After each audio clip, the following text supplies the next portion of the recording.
Bonjour. Oui, il y a encore du cul. Mais cette fois, ce sont des blagues sur la puberté et la sexualité. Est-ce que c'était marrant? Trader sur les réseaux sociaux fait que tu découvres beaucoup de choses. Et moi notamment, l'otaku que je suis, fan d'animé, eh bien je découvre aussi beaucoup d'animés. Des bons animés comme Serial Experimental Lane ou des mauvais comme celui que je vais vous présenter. Seitokai Yakuin Domo, I'm Japanese, est un animé que j'ai découvert sur les réseaux sociaux via des extraits. Des extraits qui étaient un peu marrants. Et du coup, je me suis dit, tiens, j'ai envie de me marrer un petit coup. Vas-y, on regarde. Pas comme Konosuba qui est incroyablement marrant. Mais bon, allez, les plates de cul, ça peut être marrant, je sais pas, j'en sais rien. Quelle erreur. Et donc ça parle de quoi? Takatoshi Tsuda entre à l'académie Osai, un lycée qui, à cause de la baisse de taux de natalité, passe d'une école de filles à une école mixte. Déjà on voit au début un peu l'ambiance du truc. Le premier jour, il est nommé de force dans le conseil des élèves en tant que vice-président et seul représentant masculin par la présidente Shino Amakusa. Une histoire pittoresque qui suit Tsuda et le conseil des élèves alors qu'ils interagissent entre eux et avec leurs camarades de classe. Avec le synopsis, on peut croire que c'est un truc un peu chill et tout, on va juste avoir des gags très marrants, mais c'est pas marrant. C'est lourd. Et donc passons à la partie no spoil. Et donc nous faisons face à un animé sur la puberté de façon humoristique. Et donc cet humour sur la sexualité et la puberté, eh ben c'est un humour de collégien. C'est plus trop de mon âge ça. Et donc cet humour se fait par des petites histoires gags qui sont canons. Enfin parfois c'est lié mais parfois c'est pas lié. Enfin des gags. Voilà. Des gags. Alors ce qui est très marrant, c'est qu'on a un contexte comme Prison School, mais cette fois, c'est pas les mecs qui sont pervers, ce sont les meufs. Et la personne la plus sensée dans cet animé est le personnage principal. Et aussi un autre personnage, Suzuhagi Mura. Et donc dans cet animé comique, petites histoires gags, eh bien nous avons des blagues sur le cul, mais H24. c'est chiant. Il n'y a que ça, c'est lourd, c'est chiant. Alors oui, l'humour repose essentiellement sur le cul, la sexualité et la puberté, mais on n'a pas des images explicites, on n'a pas des seins nus, etc., des trucs chiants comme oh je tombe, mince, mes mains sont tes seins, fait chier. En tout cas, s'il y avait ça, franchement, je serais tué. Une balle là dans la bouche comme ça. Ah. Mais heureusement, dans cet animé, ils ont recours à certaines façons d'aborder le comique, comme les running gags. Sauf que ces putains de running gags sont vraiment très faciles à pré-shot. Il y en a qui sont marrants, c'est-à-dire 2 ou 3, mais le reste, c'est... J'ai envie de me tuer. Et donc, qui dit running gag facile à pré-shot dit que parfois les chutes aussi sont faciles à pré-shot. Du coup, on n'a pas trop de surprises et donc on n'explose pas de rire, quoi. On est en mode... Bah oui, je le sais. Nous avons aussi dans le côté comique les malentendus, sauf que les malentendus déjà oraux ne sont pas si ouf, mais au moins les malentendus physiques, ça va. C'était pas mal. Et je pense que sur le point malentendu oraux qui n'est pas très marrant, c'est le fait que je parle pas japonais. Du coup, j'ai pas la ref en mode... Très marrant, très marrant. Mais heureusement, dans le site où j'ai regardé l'animé, je sais plus où c'était, et ben on avait des explications et tout. Au moins c'était cool, mais c'était pas marrant. Je pense que c'est juste une différence culturelle, voilà. Alors parlons un peu aussi d'animation-réalisation. Et il y a une mauvaise gestion du rythme. Oh putain, que parfois les chutes, vraiment, en termes de rythme, c'était pas ça. Hein. Parce que t'as le personnage principal qui fait des commentaires à travers les blagues nulles à chier sur les culs de ses camarades de classe, mais qui prend beaucoup de temps, donc... Voilà quoi, ça ralentit le rythme, ça ralentit le comique quoi. Et aussi parfois les coupures se font trop tard. Et donc t'as un moment de blanc en mode salut. Donc du coup ça casse le rythme et du coup c'est moins marrant et c'est nul. Voilà. Alors je vais pas parler de l'histoire en mode c'est pas sérieux nanani nanana, c'est du comique hein. Voilà, pas chercher plus. Et le but de l'animé c'est d'être bizarre. Et effectivement oui c'est bien bizarre ouais. Il remplit son rôle donc c'est bien. Bon je crache beaucoup sur l'animé mais en vrai... Plus le temps passait, parce qu'il y a 2 saisons et un film, on va en parler plus tard, mais j'ai commencé à m'attacher à certains personnages. Et putain, fallait le faire hein, dans cet animé. Mais vraiment, heureusement qu'il y a des personnages sains d'esprit, parce que ce serait vraiment intankable l'animé. Vraiment, ce serait intankable. Oh là là, c'est catastrophe. Et cet attachement sur les personnages, eh bien en fait, dans cet animé, il y a du développement. Sur les personnages et leurs relations. Waouh, sur un animé comique, sur la puberté. Waouh. Mais le problème dans tout ça, j'ai vu que l'animé, donc je connais pas trop la suite, mais on voit qu'il y a un début de romance entre des personnages et le personnage principal. Mais on n'a pas plus de développement. Pour moi, ils ont juste mis ça, ils se sont dit, voilà, on a mis une romance. Bonne chance à vous. Voilà. Attends, la comédie avant tout, c'est quoi cette romance là? On fait que des gags là. Maintenant, passons plus sur l'animation, la réalisation. Je l'ai déjà dit avant, sauf que en fait, c'était juste la réalisation payée, pas l'animation. Parce que l'animation, quand même bien. Elle est pas mal. Allez, pour du gag, c'est moyen. Mais ça fait quand même le taf. Par contre, dans la saison 2, ah la 3D. Ah la 3D. Ah que c'est dégueulasse. Aïe aïe aïe. Certes, ils ont utilisé la 3D pour les figurants en arrière-plan, parce qu'il y en a beaucoup, nanani nanana, mais quand même, c'est pas beau, c'est moche, putain. Il y a aussi dans cet animé beaucoup de recyclage de séquences. Je repense notamment à une séquence où on est dans le couloir et voilà, il y a plein de filles, elles s'interagissent entre elles et voilà, c'est tout. Et c'est tout le temps la même chose, putain. Et du coup, pour cet animé, j'ai regardé 2 saisons de 13 épisodes, plus des OAV, attention, qui sont canons, donc il faut les regarder si vous voulez quelque chose de logique. Et en plus de ces 2 saisons et de ces OAV, ils ont sorti un putain de film. Et pas qu'un seul, 2. Bon, j'ai pu en voir qu'un seul sur 2. Après, le deuxième, c'est... Apparemment, ça reprend des extraits de la saison 2 et des OAV, et il y a quelques scènes bonus et tout. Donc, ouais, je m'en fous. Et donc là, je peux vous faire le Cinnamons de décembre, parce que c'est le seul film que j'ai vu.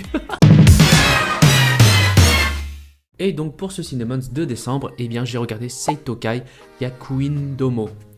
Voilà, j'ai mis 2 étoiles. Voilà, c'est nul. Je pense, en fait, je sais pas noter, mais c'était nul. Et donc, petite conclusion pour cette partie non spoil.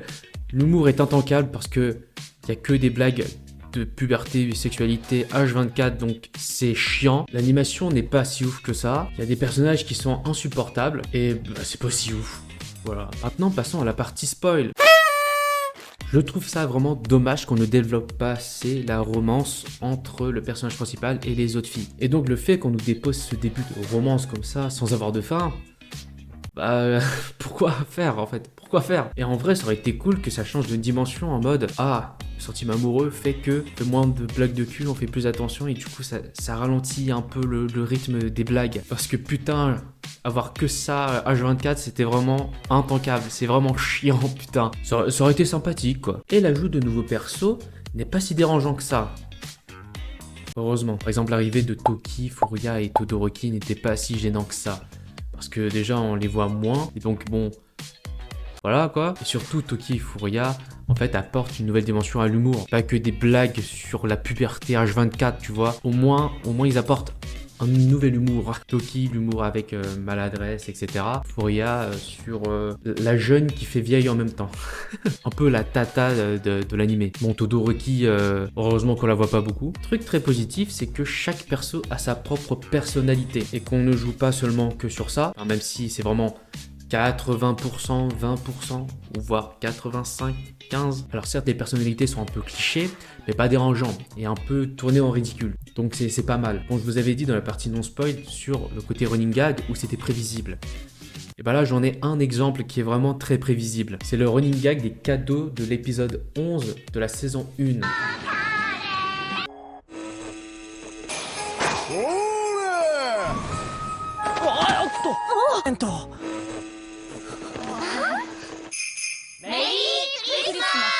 C'était vraiment trop prévisible, les cadeaux où à l'intérieur ça vibre. Voilà, série de cadeaux ça vibre, on savait déjà qu'il y avait ça, et même quand le Père Noël donne des cadeaux, on le savait. Mais par contre, je vous avais aussi dit qu'il y avait des running gags qui étaient assez marrants, c'est-à-dire 3. Et donc ce running gag qui était assez marrant pour ma part, était le running gag sur la visite du lycée, qui a été fait 4 fois. Et en vrai c'était marrant, mais vraiment. Et le fait, je sais plus quand c'était vers la saison 2, qu'il y ait d'autres images, enfin les extraits en images de chaque moment de la visite. Franchement, c'était assez marrant.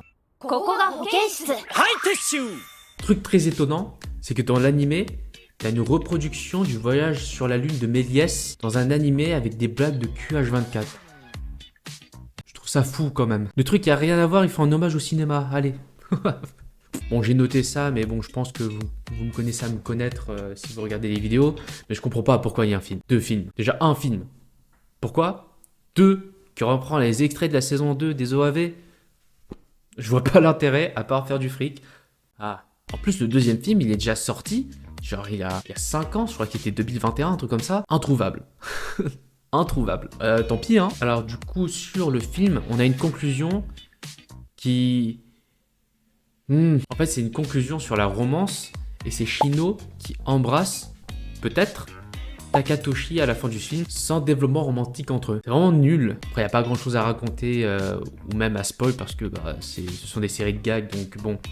Voilà quoi. Donc j'ai pas grand chose à dire. Maintenant passons au personnage préféré. Et oui, malgré le fait que c'était intankable et que j'aime pas beaucoup de persos, j'ai quand même des personnages préférés. Nous avons Chihiro Uomi, le voyage de Chihiro, un personnage qui met un peu de piment sur les relations entre le personnage principal et les autres filles. Voilà, enfin il se passe des trucs. Nous avons Suzu Hagimura, parce que des scènes d'esprit et j'adore les blagues du fait qu'elle soit petite, je dirais ma sœur. Alors c'est pas la même taille. Nous avons Kaede Igarashi qui apporte un nouvel aspect sur l'humour. La peur des hommes, voilà. Voilà, en fait, pour que j'aime les personnages, il fallait pas qu'ils soient détraqués. Et dernier personnage, et pas des moindres, c'est la goth, c'est Mutsumi Mitsuba. Oh là là, elle est tellement gentille, et tellement innocente. Elle fait pas de blagues de cul, putain, elle comprend rien. Et oui, yes. J'aimerais être dans l'insouciance de Mutsumi, putain. En plus, elle est toute mignonne parce qu'elle comprend pas qu'elle aime le personnage principal. Je dis juste, c'est bizarre. Salut mon pote. Voilà, c'était les personnages préférés. Maintenant, nouvelle rubrique, les personnages que j'ai trouvé insupportables. Premier personnage, Naruko Yokoshima, c'est la prof qui n'arrête pas de faire des blagues de cul, qui est tout le temps casse les couilles. Mais heureusement, vers la fin, on n'est plus sur des gags en mode je suis célibataire, trentenaire, yes. Tout le monde s'est marié, pas moi. Un classique. Mais putain, que ça change. Et du coup, je me dis, putain, enfin, ça passe à autre chose. Deuxième personnage, Sayaka Dejima. Pareil, blague de QH24, des trucs sadomaso. Oh là là, elle me casse les couilles. Troisième personnage, Koto Mitsuda, la sœur du personnage principal. Elle me casse les couilles aussi. Elle me fait chier, j'en ai marre. Et dernier personnage... Voilà, c'est vraiment une liste exhaustive. Nene Todoroki. J'en ai marre aussi. Elle me casse les couilles, ces blagues avec les vibreurs intérieurs. J'ai pas envie de dire les mots, du coup j'essaie de faire un peu des métaphores. Donc conclusion, on est sur un animé pour collégiens. Blague sur la puberté en mode Vivi, voilà, c'est pour les collégiens. On a des blagues de QH24 et donc c'est lourd, ça saoule, c'est chiant. Vraiment, il y en a trop. Limite, c'est plus marrant de regarder des extraits que l'anime en lui-même. Nous avons des relations développées, mais une romance placée non développée. Voilà, c'est là. Bonne chance à vous. Il y a très peu de personnages attachants et beaucoup de personnages insupportables. Et donc, l'anime est un peu sympa dès que je me suis attaché à certains persos. S'il n'y avait pas ces personnages, franchement, intankable. Oh vraiment, insupportable. C'est vraiment les personnages qui m'ont plus attiré que l'humour. Alors que c'est un animé comique. Bravo. Et donc le fait que j'ai bien aimé certains personnages et des interactions entre les personnages et tout, fait que c'est le genre d'animé que t'aimes bien, mais que t'assumes pas d'aimer. Voilà, c'est un peu le petit péché mignon, mais qui est juste un péché en fait. C'est pas mignon, c'est un péché. En gros, c'est pas drôle. Voilà, merci d'avoir regardé ces vidéos. Abonnez-vous, likez. C'était Macrage. Ciao.